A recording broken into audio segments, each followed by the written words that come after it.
going down that electoral route, it needs to be one name on the ballot paper. Yeah, you need a proper political party to get It does. I can see Labour getting in by default because all the right-wing parties stand against each other and split the vote, you know. So who do you reckon we should vote for? I think you've got to vote with your conscience. Yeah. But what my concern is, whoever you vote for has to get Labour and the Tories out. We've had well over 100 years of Labour, Tories again, Labour to get the Tories out, you know, Tories to get Labour back out again, and it always results in the same place, more migrants, right? Yeah. So whoever gets in, whether it's reform or restore, they have to kick the old two out, and there has to be a levelling of the political ground. If those two parties carry on this centuries-old pantomime for another 25 years, we're a minority. And we don't want that. So we need to, before we start arguing about how we're going to restructure Britain, we have to get the traitors out of power, then have the argument about how it's going to be restructured. You know, you can do that when you're in Parliament, but you have to get there first. And if you end up with Nigel Farage on 25%, Rupert Lowe on 10%, but Labour on 32%, first past the post, grants Labour the win, and you end up with another 5 years of Labour, another 5 years of record number of illegals, another 5 years of anti-white policy making, it's going to take us to 2034. And then at the current rate of us becoming a minority, we since 1999 to 2000, we've been declining at a rate since then of 0.8% a year. So to 2024, 2025, we've gone from being 90% white British to being 70% white British.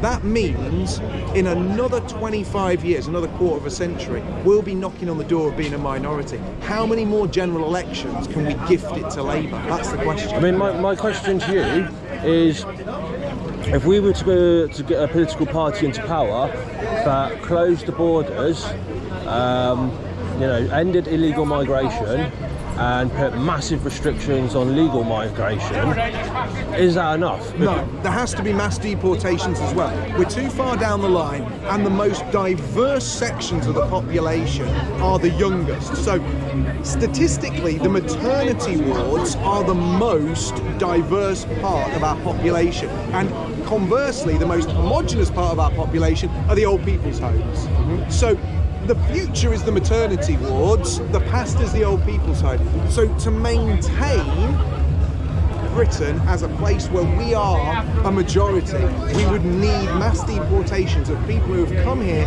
and refused to live by our way of life. That can be done, but it needs to be a mix of incentives to leave and a removal of unfair privileges which are granted to ethnic minority communities to our detriment. There has to be a massive change. What would you say to those who argue that, you know, we just don't produce enough babies?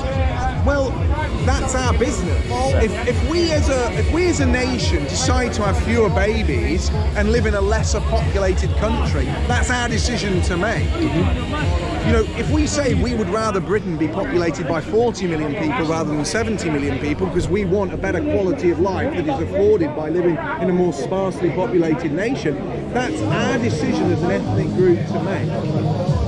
We should not be dictated to that we have to endlessly increase our population to boost GDP, because there's a lot more to quality of life than GDP. There's a lot more to quality of life than the bottom number on a balance sheet. How about being able to see your GP? How about your mum going into hospital and getting a bed rather than having to sit in a corridor? How about your kids going into a classroom where they're one of 15, not one of 35?